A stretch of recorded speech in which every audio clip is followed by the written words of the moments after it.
Plus besoin d'aller étudier en France, aux États-Unis ou au Canada. EISA distingué premier prix excellence de la qualité CEDEAO vous offre des formations de qualité. 80% des diplômes opérationnels, licences et masters de l'EISA sont accrédités par le CAMES. EISA certifié ISO 21001 version 2018 et ISO 9001 version 2015 forme au DECOGEF et DESCOGEF pour devenir expert comptable de l'UEMOA. EISA dispose d'une licence en sécurité informatique, cybersécurité et cybercriminalité pour acquérir des connaissances en technologie data center, big data, intelligence artificielle, etc.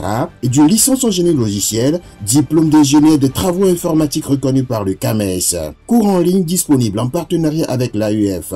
Pour les 15 ans de l'EISA, gagnez 100% de bourse d'études et frais comptés à partir de 0 francs. Site web www.eisatogo.com.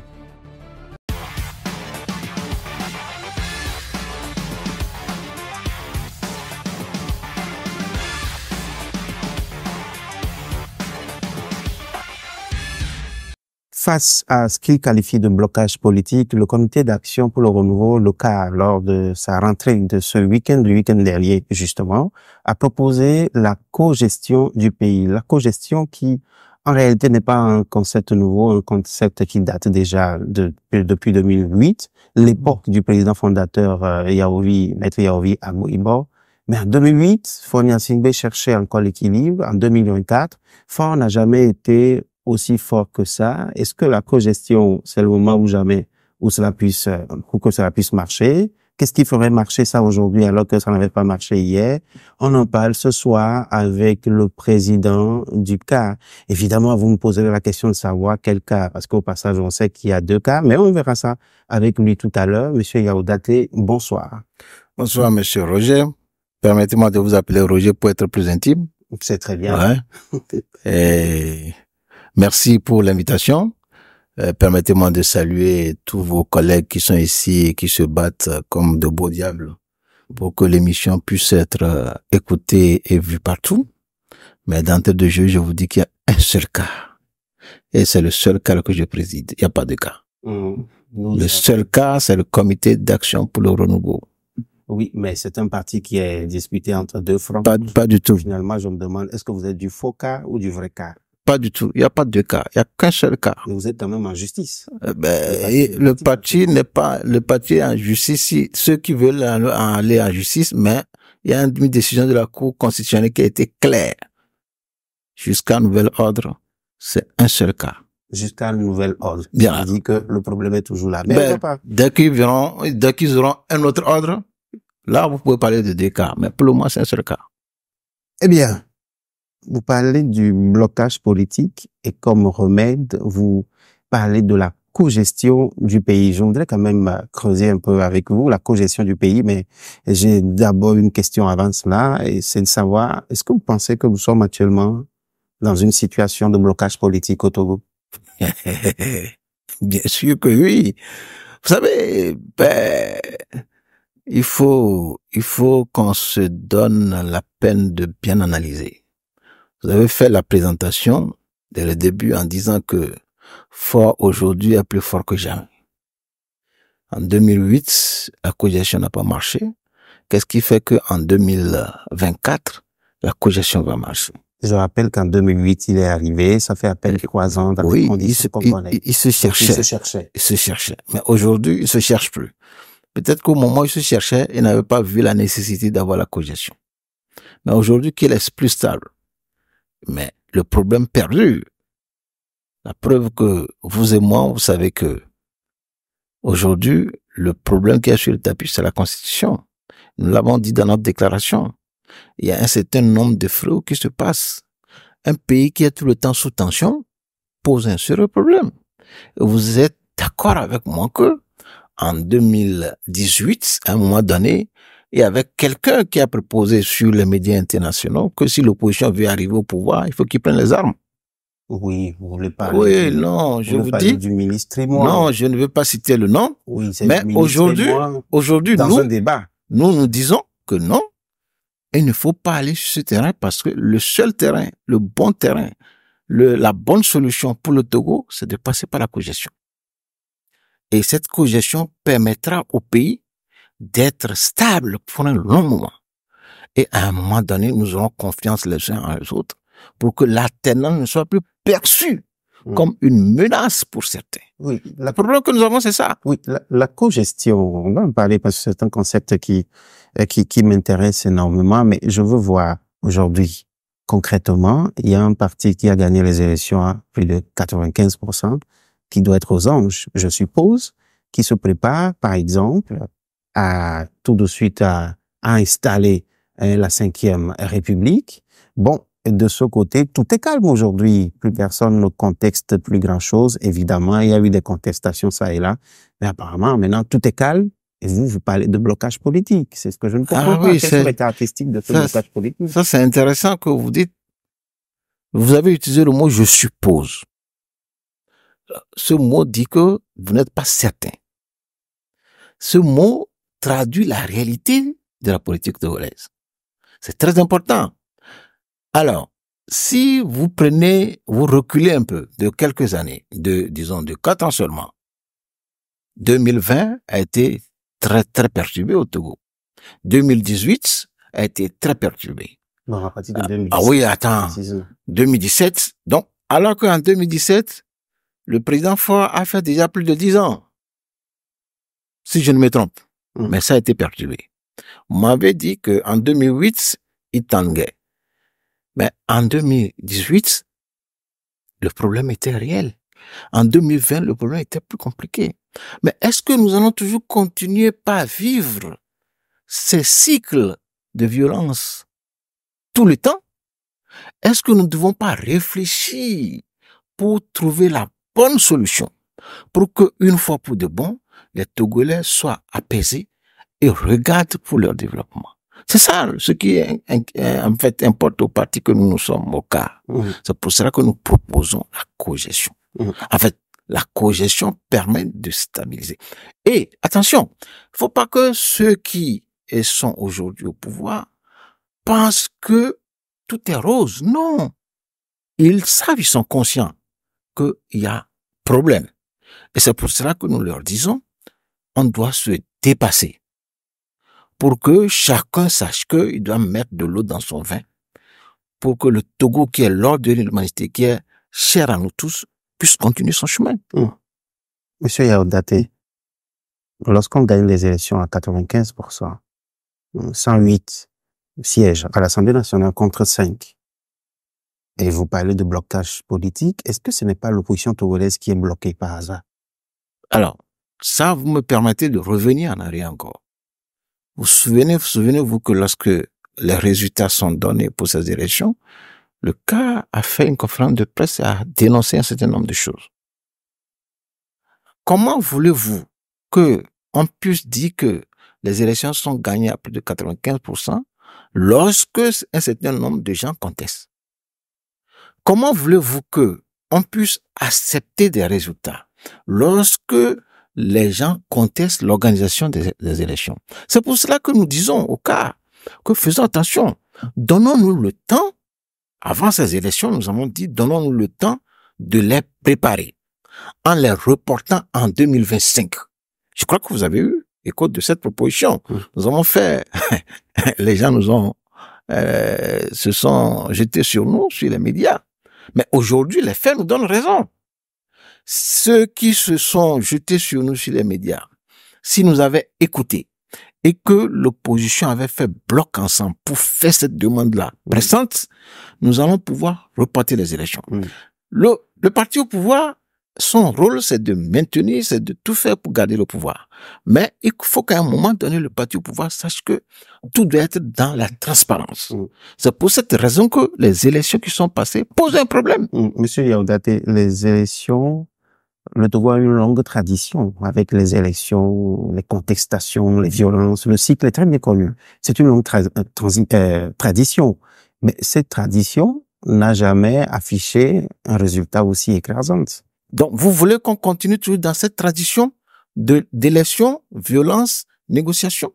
Vous voulez? Est-ce que c'est ce que les Togolais veulent? Là, je suis en train de vous dire Ah oui, que mais ça veut dire que cette fois-ci, est-ce que ça remet forcément en cause? oui, la contestation remet en cause la contestation remet en cause la crédibilité même de l'élection. Vous êtes d'accord avec moi qu'on peut pas dire qu'on a organisé une élection et qu'un seul parti est 108 sur les 113. Il y a problème. Il y a problème. Mais même ceux qui ont gagné ont été surpris du score. Ah oui, mais attends. Ça veut dire qu'il y a un problème quelque part. Donc, résolvons le problème pour que tout le monde soit tranquille et qu'on continue par construire notre pays. Alors, qu'est-ce qui est cher à nous? Est-ce que c'est notre bien-être individuel qui est cher à nous ou bien c'est le Togo qui est cher à nous parce que le Togo, lorsqu'on dit une nation, ce n'est pas une question de durée de vie. C'est des millénaires, c'est des siècles. Ça veut dire que ce n'est pas nous qui sommes ici. Il faut penser à plusieurs générations. Voulons-nous laisser après nous un Togo où chaque fois il faut faire des élections, il faut faire des contestations, il faut faire des violences, ou bien voulons-nous nous dépasser pour que on laisse aux générations qui vont venir un Togo apaisé, qui fait que lorsque tu vas aux élections, tu gagnes, celui qui a perdu les élections vient te serrer la main, que la prochaine fois là, je vais te battre. C'est ça un pays. Je vais vous appeler aussi un peu comme vous m'avez appelé au début intimement Monsieur Roger. Donc, en ce moment, je dis Robert. Yao. Oui, Yao, bien. Yao, c'est mieux. Yao, c'est encore mieux. Monsieur, ça, c'est togolais. Oui, Monsieur Yao, je dirais, vous proposez la cogestion et vous assurez que ça n'a rien à voir avec le partage du pouvoir. Oui, c'est-à-dire que la différence entre le partage du pouvoir et la cogestion, c'est que le partage du pouvoir n'a pas d'obligation pour celui qui a gagné les élections.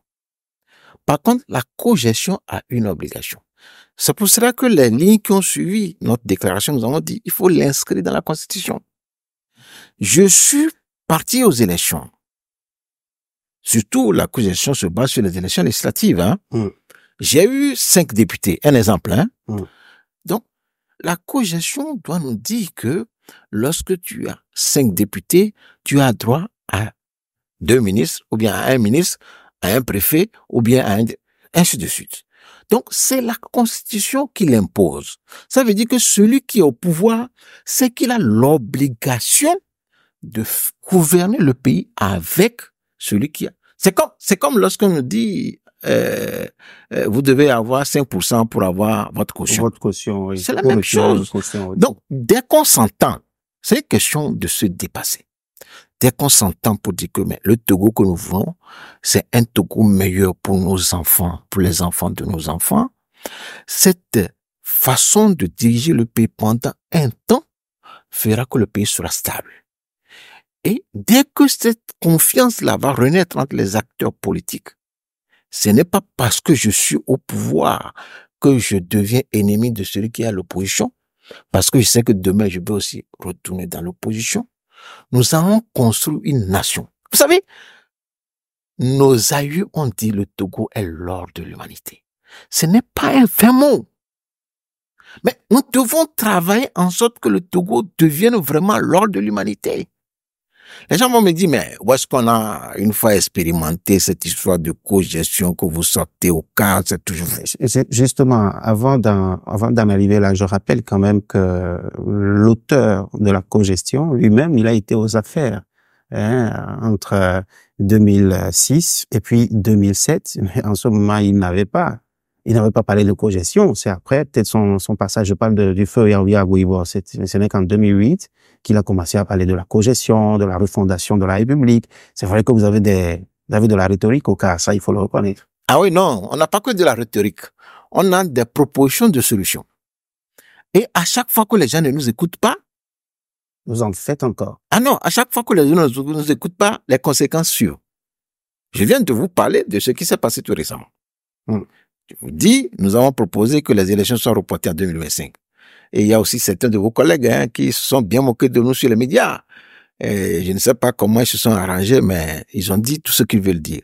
Mais aujourd'hui, est-ce que nous avons raison ou pas? Nous avons raison. La cogestion dont parlait notre père fondateur, c'est compte tenu de l'expérience de 2006. Parce que 2006, on sortait de l'APG. Et l'APG avait prévu que les gens devaient être au gouvernement. À un moment donné, les gens ont dit, parce que le cas est au gouvernement, il est parti à la mangeoire, entre griffes. Et ça, c'est une chanson qui a été chantée sur toute l'étendue du territoire et qui a nui au cas. Et non seulement a nui au cas, a nui au peuple togolais parce que tout ce qu'on pouvait faire comme réforme en étant ensemble opposition au sein du gouvernement n'a pas pu être fait. Et ceux qui étaient contre l'accord politique global dans le camp adverse en ont profité pour dire non, c'est de n'importe quoi, nous n'acceptons pas. Mais c'est pour dire que si nous aimons le Togo, et si nous savons que le Togo est plus cher que notre vie, nous devons poser des actes pour des générations futures. Au cas où nous ne posons pas nos actes pour demain, non, nous posons nos actes pour les générations futures. C'est pour cela que nous disons, la fois passée, vos collègues m'ont posé la question, est-ce que ce serait éternel? Je leur ai dit non. La cogestion, ce n'est pas pour l'éternité, mais c'est pour un temps donné pour stabiliser le pays. Nous devons aussi être à un moment donné comme des grandes démocraties. Lorsque je viens au pouvoir, je dirige le pays.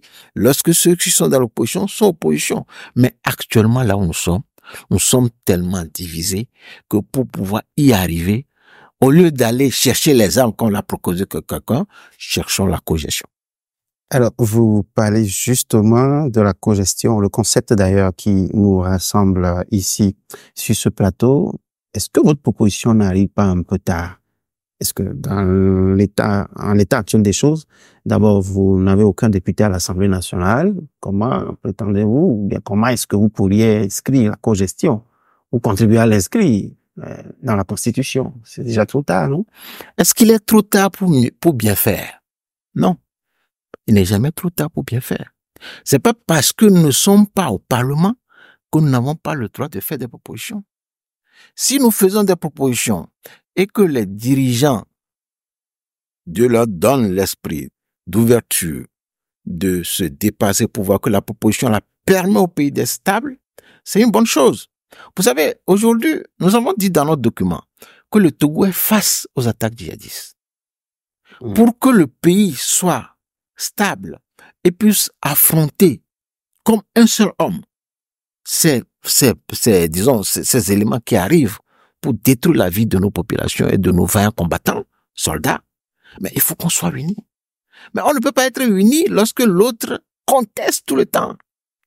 Et lorsqu'on ne sait pas que dès que je pose cet acte-là, ça va permettre à l'évolution. Donc, nous, au cas, je le redis encore, nous ne faisons pas nos propositions pour nous-mêmes. Vous savez, nous avons fait un certain nombre de propositions que les gens n'ont pas voulu accepter, mais ça profite à tout le monde. Ce que nous proposons là profite à ceux qui sont au pouvoir et profite à tous ceux qui sont à l'opposition et à la nation tout entière. D'accord, vous ne faites pas des propositions pour vous, très bien, mais là où vous êtes aujourd'hui, si le président Faure vous fait appel pour le prochain gouvernement à venir au nom de la cogestion, même si elle n'est pas encore inscrite dans la Constitution, est-ce que vous diriez oui? Non, il faut pas changer les donnes. Nous avons été clairs que la cogestion, c'est des discussions, c'est des choses qui sont après les discussions. Nous avons à discuter si nous trouvons que ceux qui sont au pouvoir pensent que c'est une bonne chose, qu'ils suivent le chemin. Le chemin est clair. Nous nous asseyons face à face, nous discutons et nous trouvons un terrain d'entente pour évoluer. Mais lorsque le principe, attendez, je vais répondre. Oui. Lorsque le principe consiste à aller piocher des gens dans l'opposition pour amener au gouvernement, et à un moment donné, ces gens-là sont finis, il faut les jeter, ça ne permet pas au pays d'évoluer. On va détruire 2, 3, 4, mais le pays ne va pas évoluer. Donc, il faut qu'on évite ça. Il faut qu'on évite ça. Donc, si c'est cette configuration-là, il est hors de question. Mais ce n'est pas possible qu'en faisant cette configuration, on fait du bien à la nation. D'accord. Mais là, vous dites, il faut que vous vous mettez à temps, que vous discutez. Vous savez très bien, parce que vous n'êtes pas né de la dernière pluie en matière politique. Vous savez très bien qu'en politique, c'est une affaire de rapport de force. Mais au nom de quoi vous allez vous asseoir maintenant à table avec des gens qui ont 95%? Il n'y a pas de rapport de force du côté de l'opposition. au nom de la démocratie et du bien de toute une nation, on peut s'asseoir sans rapport de force. Mais si on veut toujours qu'on ait les rapports de force, l'opposition est capable de créer les rapports de force. Comment?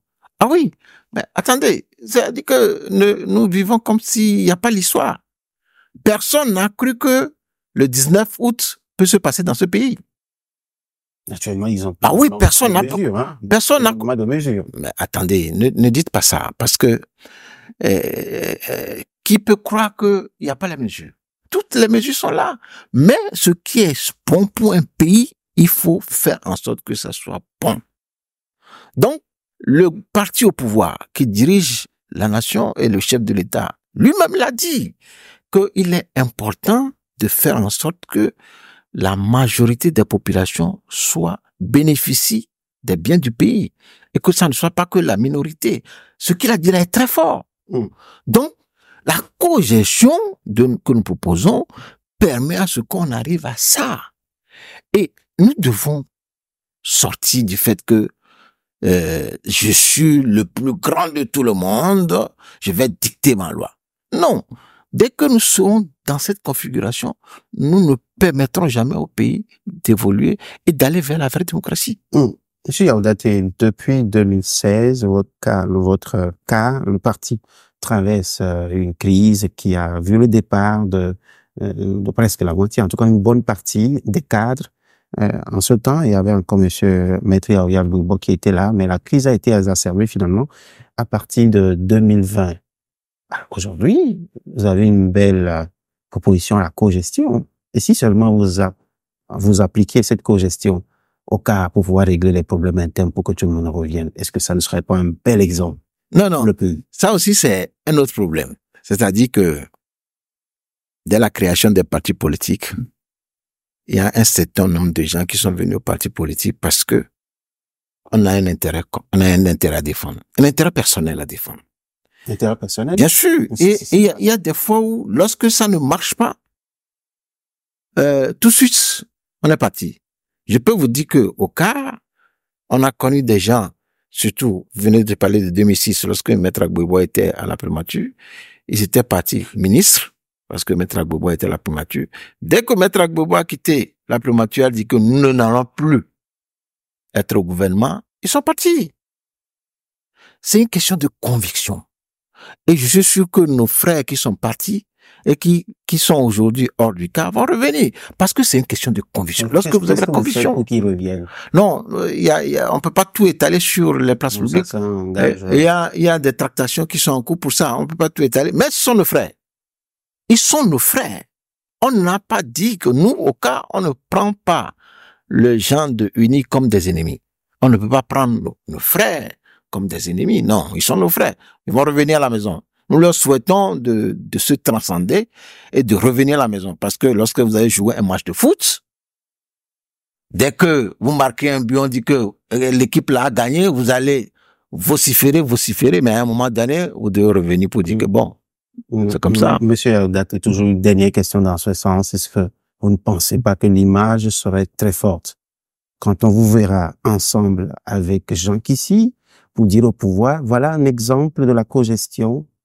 Non, c'est pour cela que je vous dis que ce que nous faisons dans les coulisses, on ne peut pas l'étaler. D'accord. Mais ils vont revenir à la maison. Ok. Alors, je vous laisse une opportunité. Il reste quelques secondes, une minute. C'est l'opportunité qu'on laisse à nos invités de s'exprimer sur une question de l'actualité qui n'a rien à voir avec notre débat du jour. Est-ce que vous avez un coup de gueule, une question d'actualité qui vous préoccupe? Disons, je vais profiter de votre média là j'ai suivi sur les réseaux sociaux et la fois passée, vos collègues m'ont interviewé sur le cas d'Adebayor et j'ai lancé une invite à Adebayor de venir au cas, il a fini la carrière politique, la carrière footballistique, maintenant il faut qu'il entame la carrière politique. Et le seul parti, digne, disons, de lui, c'est de venir au cas. J'ai vu que ça a pris tous les réseaux sociaux, tout le monde en commande. Je lui réitère encore cette invite-là. Il faut qu'il sache que, après le football, Il y a la nation qui l'attend. Qu'est-ce qui vous intéresse chez Adébáyọ̀? Hein? Et il n'a qu'à venir. Non. Son argent? Il est togolais. C'est pas quelqu'un qui est connu. Non, il est togolais. Il avoir des idées philosophiques. Il est déjà connu. Il est déjà connu, d'accord? Vous avez envie de profiter de sa communauté pour pouvoir vous donner dès qu'il vient là, il doit savoir que le football est fini. Maintenant, il faut aller en politique. Parce que la politique, c'est pour tout le monde. Il y a des gens qui disent, moi, je ne veux pas faire la politique. Vous voulez que qui fasse ça pour que vous en bénéficiez? Ah non? Comme le diraient les jeunes sur les réseaux, point d'interrogation. Ah. Et c'est pour ça, monsieur Yaoundaté, moi aussi, je vous remercie. Merci, c'est un plaisir franchement partagé. J'espère vous recevoir de temps en temps ici pour d'autres thématiques, peut-être en lien avec le football, puisque vous aimez également d'autres thématiques. Donc sur ce, merci à vous également, chers téléspectateurs. C'est un plaisir de passer du temps avec vous. Vox Africa, c'est la voix d'une Afrique fière. Que Dieu vous bénisse.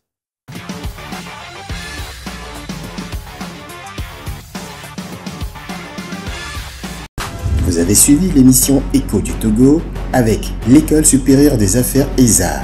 ESA, le label des diplômes de qualité.